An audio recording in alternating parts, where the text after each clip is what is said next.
Avis vascular centre మన దేశంలోనే the best varicose veins hospitals.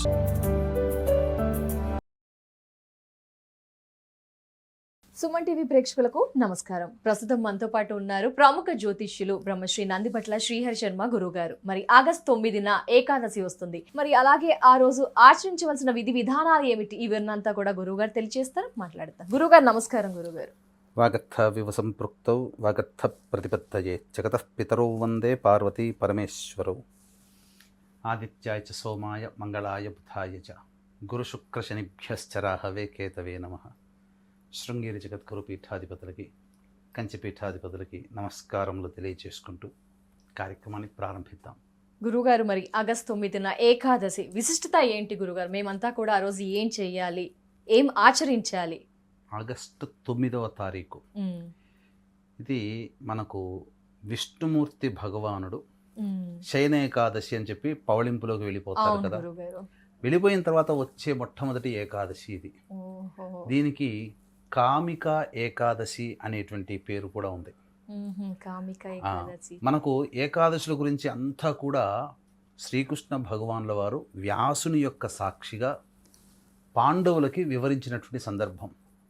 అలాగే ధర్మరాజు అడుగుతాడు, ఈ యొక్క ఆషాఢమాసంలో కృష్ణపక్షంలో వచ్చేటువంటి అనగా అమావాస్య ముందు వచ్చే ఏకాదశి యొక్క విశిష్టత ఏంటి తెలియచేయరా కృష్ణానందన అని చెప్పి అడుగుతారు. అంతటా తెలియచేస్తాడు. ఇది చాలా గొప్పదైనటువంటి ఏకాదశి. అయితే ఇప్పుడు మనకు ఈ ఆగస్టు 9వ తారీఖు రోజున ఏదైతే వస్తుందో అది మృగశిర నక్షత్రము మరియు ఆరుద్ర నక్షత్రంతో కూడుకున్నటువంటిది. మధ్యాహ్నం 2:41 వరకు మృగశిర ఉంటుంది, తర్వాత ఆరుద్ర. అంటే ఏకాదశి వ్రత మహత్యము ఆచరించడం వల్ల ఈ యొక్క కామిక ఏకాదశిని ఆచరించడం ద్వారా ముగ్గురు దేవతల యొక్క ఆరాధనను పొందిన ఫలితం పొందుతాం. అంటే ఒకేసారి ముగ్గురు దేవతల యొక్క ఆశీర్వచనాలు మన ఆచరించే సుమన్ టీవీ ప్రేక్షకులకు అందరికీ కలుగుతుంది. ఎవరెవరు గురుగారు ఆ దేవుళ్ళు? ఏకాదశి అంటే టక్కున గుర్తుకొచ్చేది విష్ణు భగవాన్. రెండవది మృగశిర నక్షత్రానికి సంబంధించినటువంటి ఆ నక్షత్రంలో జన్మించింది పార్వతీదేవి. విష్ణుమూర్తి, పార్వతీదేవి. సతీదేవి తర్వాత పార్వతీ అవతారం ఎత్తింది కదా మళ్ళీ మరో జన్మలో. ఆ హిమవత్ పుత్రిక అయినటువంటి పార్వతి మృగశిర నక్షత్రంలో జన్మించింది. అలాగే శివుడి యొక్క జన్మ నక్షత్రం ఆరుద్ర నక్షత్రం. అందుకే మీకు గమనించుకున్నట్లయితే ఈ మృగశిర 3-4 పాదాలు, ఆరుద్ర నక్షత్రం రెండు కూడా మిథున రాశిలో ఉంటాయి. ఆది దంపతులను సూచించే మిథునం అని అంటే పురుషుడు స్త్రీ యొక్క సంబంధించినటువంటి రాశి. మిథునం అంటే డ్యూయల్ సైన్. సో అలా ఆ విధంగా మనకు చెప్పబడినటువంటిది. ఈశ్వరుని ఉపాసించినటువంటి ఫలితము, అమ్మవారిని ఉపాసించిన ఫలితం, విష్ణుమూర్తిని కూడా ఆరాధించిన ఫలితం కేవలం ఈ యొక్క ఆగస్టు 9వ తారీఖు రోజున ఆచరించడం వల్ల కలుగుతుంది అంటే దాని ఫలితము, దాని యొక్క మహత్యాన్ని మాటల్లో వర్ణించలేం. అవును గురువుగారు, అసలు చెప్తుంటేనే ముగ్గురు దేవుళ్ళ ఆశీస్సులు ఆ రోజు ఫలితం. మరి ఏంటి గురుగారు, ఏం చేయాలి అంటే? తప్పకుండా అంటే ఇక్కడ వీక్షించేటువంటి ప్రేక్షకులు కూడా గమనించాల్సినటువంటిది ప్రధానంగా ఇప్పుడు 12వ తారీఖు రోజున సూర్యగ్రహణం ఉన్నది. అయితే మన భారతదేశంలో కనిపించదు, విదేశాల్లో కనిపిస్తుంది. అయినా ఏ యొక్క నక్షత్రంలో ఏ రాశిలో అయితే సూర్యగ్రహణం ఏర్పడుతుందో ఆ సంబంధించినటువంటి వాళ్ళకి కొంత ఇబ్బందికర పరిస్థితులు అనేటువంటివి కలుగుతాయి. ఆ రాశిని బేస్ చేసుకొని ఆశ్లేష నక్షత్రం కర్కాటక రాశిలో ఏర్పడుతుంది కాబట్టి వృషభ రాశి వారికి, కన్యా రాశి వారికి, అలాగే ఈ సంబంధించినటువంటి కుంభరాశి వారికి తప్ప మిగతా మేష, మిథున, కర్కాటక, సింహ, తుల, వృశ్చిక, ధనుస్సు, మకర, మీన రాశిలో జన్మించినటువంటి వారికి ఈ యొక్క సూర్యగ్రహణ ప్రభావము అధికంగా ఉంటుంది. అలాగే ప్రస్తుతం 12 రాశి శని వక్రగతి సంచారం చేస్తున్నాడు కాబట్టి 12 రాశుల వారికి కూడా ఇబ్బందికర పరిస్థితులేనమ్మా. పైగా ఆశ్లేష నక్షత్రంలో ఏర్పడుతుంది కాబట్టి పుష్యమి, ఆశ్లేష, మఖ నక్షత్రం వాళ్ళకి ఎక్కువగా ఇబ్బంది. రేవతి, జ్యేష్ఠ నక్షత్రం వారికి కూడా ఇబ్బందికర పరిస్థితి. అంటే ఇబ్బంది అంటే ఇక్కడ భయపడాల్సింది లేదు. కేవలం మనకు 10 రూపాయల నష్టం వచ్చే యోగం ఉన్నప్పుడు ఈ యొక్క ప్రభావం వల్ల 100 రూపాయల నష్టం ఉంటుంది. అంతే తప్ప ఎక్కడో జీవితం ఇబ్బంది కాదు. అందుకనే ఈ యొక్క దీన్ని దృష్టిలో పెట్టుకుని ఈ 12వ తారీఖు రాత్రి మన ఇండియన్ కాలమాన ప్రకారం రాత్రి ఏర్పడుతుంది కాబట్టి దీన్ని దృష్టిలో పెట్టుకుని 13వ తారీఖు ఉదయాన్న కుక్కి సుబ్రహ్మణ్య క్షేత్రంలో ఆశ్లేష నక్షత్రం ఉంటున్నప్పుడు సర్పక్షేత్రము కాబట్టి కాలసర్పదోష నివారణ, రాహుకేతుల హోమాలు, సర్పదోష నివారణకి సంబంధించినటువంటి హోమాలు, అలాగే శనిదోష నివారణ పూజలు, హోమాలు అనేటువంటివి, కుజదోష నివారణ పూజలు, కుక్కి సుబ్రహ్మణ్య క్షేత్రం చాలా విషయం. అటువంటి క్షేత్రంలో మన పీఠం ఆధ్వర్యంలో జరపబడతాయి. కాబట్టి అవకాశం ఉన్నటువంటి వాళ్ళు స్క్రీన్పై కనిపిస్తున్న నెంబర్కి 12వ తారీఖు సాయంత్రం 8 గంటల లోపల గోత్రనామాదులు నమోదు చేసుకోవచ్చు. ఇక దీనికి సంబంధించినటువంటి ఈ యొక్క కామిక ఏకాదశి యొక్క విశిష్టత తెలియచేయమని ధర్మరాజు అడిగితే, అప్పుడు బ్రహ్మ తన కుమారుడైనటువంటి నారదుడు రాగానే నారదుడు అడుగుతాడట బ్రహ్మని, విష్ణువుని పూజించేటువంటి ఏకాదశిలో అత్యుత్తమమైనటువంటి ఏంటిది, సకల దోషాలు తొలగిపోయి గత జన్మ కర్మదోషాలు తొలగిపోయేటువంటి ఏకాదశి ఏంటి అని చెప్పగా, అప్పుడు సమాజం మీద నీకున్నటువంటి ప్రేమని చాలా గొప్పగా వర్ణిస్తున్నావు నాయన. కాబట్టి నీకు సంబంధించినటువంటి చెబుతాను. ఈ విష్ణు భగవానుడు ఈ యొక్క పవళింపు అనగా శయనేకాదశి తర్వాత మళ్ళీ ఆషాఢ మాసంలో కృష్ణ పక్షంలో వచ్చే ఏకాదశి మహత్తరమైనటువంటిది.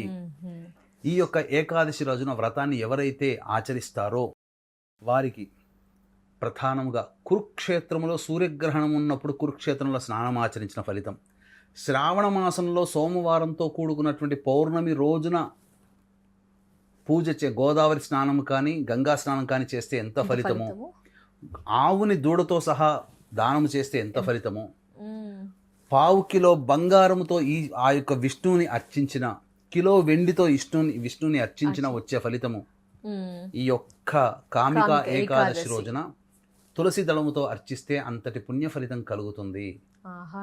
కాబట్టి కామిక ఏకాదశి వ్రతం చేస్తే చాలా మంచిది. తను తెలియక గత జన్మలలో చేసినటువంటి పాప ఫలితాలన్నీ కూడా తొలగిపోయేటువంటి ఏకాదశి తిథి ఈ యొక్క ఏకాదశి. కాబట్టి ఈ రోజున విశేషంగా తులసి పత్రముని పెట్టమని చెప్పబడి ఉంది. అంతేకాకుండా ఇక్కడ ఆవు నేతితో దీపారాధన అంటే ఒక ప్రమిదలో నువ్వులు తీసుకోవాలి. తర్వాత అంటే 2 తమలపాకులు మీద ఒక ప్రమిద పెట్టి ఆ ప్రమిదలో నల్ల నువ్వులు వేసి దాని మీద మళ్ళీ 2 తమలపాకులు పెట్టి దాని మీద ఇంకొక ప్రమిద పెట్టి నువ్వుల నూనెతో కానీ ఆవు నేతితో కానీ దీపారాధన చేస్తే, కృష్ణ భగవాని దగ్గర దీపారాధన చేస్తే తాను చేసినటువంటి సకల దోషములు కూడాను హరించిపోతాయని చెప్పడం జరిగింది. కాబట్టి పొద్దున్నే లేచి కాలకృత్యాదులు తీర్చుకొని తులసి చెట్టు దగ్గర ఆవు నేతితో దీపారాధన, ఇంటి దగ్గర ఇంట్లో పూజామందిరంలో ఆవు నేతితో దీపారాధన చేసి విష్ణు సహస్రనామ పారాయణము, లక్ష్మీ సహస్రనామ పారాయణం చేసి ఆ రోజంతా కూడా ఉపవాస నియమాన్ని పాటించడం ఏకాదశి ద్వాదశి కలిసినటువంటిది. పైగా ఈ సంబంధించినటువంటి సాయంకాల ప్రదోషకాల సమయానికి దేవాలయానికి చేరుకొని చక్కగా అక్కడ మళ్ళీ అర్చన అవన్నీ కూడాను జరిపించుకొని వీలైతే ఆ యొక్క విష్ణు మందిరంలో లేదా శివ మందిరంలో కానీ ఈ యొక్క సంబంధించినటువంటి విష్ణు సహస్రనామ పారాయణ చేసి ఇంటికి వచ్చి నారాయణ, మధుసూదన, హరి, మాధవ అనుకుంటూ అయినా లేదా నారాయణాయ నమః అనుకుంటూనైనా కానీ నిషీధి సమయం వరకు నిద్రపోకుండా ఉండి లేదా ఆ రోజంతా జాగరణ చేస్తే చాలా మంచిది. తదనంతరం తెల్లవారే మళ్ళీ కాలకృత్యాదులు తీర్చుకొని చక్కగా మళ్ళీ తులసి చెట్టు దగ్గర ఇంట్లో ఆవునేతితో దీపారాధన చేసి విష్ణు లక్ష్మీ సహస్రనామ పారాయణం చేసి అనాథలకి, వృద్ధులకి, వికలాంగులకి, మానసిక శారీరక వికలాంగులకి వీరికి అన్నదానం చేసి తదనంతరం ఇంటికి వచ్చిన తర్వాత ఇంట్లో కూడా భోజనం వండుకుంటాం కదా, అందులో చేసినటువంటి ప్రతిదీ కొద్దిగా ఆ రోజు విశేషంగా పాయసాన్ని స్వామికి నైవేద్యంగా పెట్టి తదనంతరం కుటుంబ సభ్యులందరూ కూడా దాన్ని భుజించవచ్చు ప్రసాదంగా. ఆ విధంగా చేసినట్లయితే సోమవారం అవుతుంది. సోమవారం నాడు ఈ యొక్క ఏకాదశి వ్రతాన్ని విరమింపచేయడం. విశేషంగా అవకాశం ఉంటే ఆ సోమవారము ఆరుద్ర నక్షత్రం కలిసి వచ్చింది. ఇది చాలా అద్భుతమైనటువంటి యోగం. కాబట్టి ఈ యొక్క విరమించే రోజున శివారాధన చేసి విరమిస్తే ఇంకా అద్భుతమైనటువంటి పుణ్య ఫలితం కలుగుతుంది. అలాగే అవకాశం ఉంటే 12వ తారీఖు సూర్యగ్రహణం ఉంది కాబట్టి 13వ తారీఖు రోజున ఈ యొక్క మేష, మిథున, కర్కాటక, సింహ, తుల, వృశ్చిక, ధనస్సు, మకర, మీన రాశిలో జన్మించిన వారికి ఈ గ్రహణ దోషం ఉంటుంది. కాబట్టి కుక్కి సుబ్రహ్మణ్య క్షేత్రంలో కాలసర్పదోష నివారణ, సర్పదోష నివారణ, రాహుకేతు హోమాదులు, శనీశ్వర హోమాదులు, కుజదోష నివారణ, వివాహం కాని అబ్బాయిలకి, అమ్మాయిలకి, సంతానం కలగనటువంటి వాళ్ళకి ఈ సంబంధించినటువంటి హోమాది కార్యక్రమాలు అక్కడ చేయించడం జరుగుతుంది. అవకాశం ఉన్నటువంటి వాళ్ళు స్క్రీన్పై కనిపిస్తున్న నెంబర్కి 12వ తారీఖు రాత్రి 8 గంటల లోపల మీరు కాల్ చేసి నమోదు చేసుకోవచ్చు. తప్పకుండా. చాలా ధన్యవాదాలు గురుగారు. ఆగస్టు 9 కామిక ఏకాదశి గురించి వ్రత విధానం, పూర్తి వివరణ, ఆ రోజు అంతా కూడా ఎలా సద్వినియోగపరచుకోవచ్చు పూర్తి వివరణ తెలియజేసినందుకు ధన్యవాదాలు గురుగారు. నమస్కారం. సర్వం శ్రీ ఉమామహేశ్వర పరబ్రహ్మార్పణమస్తు. సో వియర్స్ చూసారు కదా, గురుగారు అయితే మనకి కుక్కి సుబ్రహ్మణ్యేశ్వర స్వామి ఆలయ క్షేత్రంలో మనకి పూజ గురించి అయితే తెలియజేశారు. ఆ క్రతువులో మీ గోత్రనామాదుల్ని నమోదు చేసుకోవాలనుకుంటే ఖచ్చితంగా స్క్రీన్ పై నెంబర్ కనిపిస్తుందండి. మిగతా వివరాలని తెలుసుకోవచ్చు. నమస్కారం.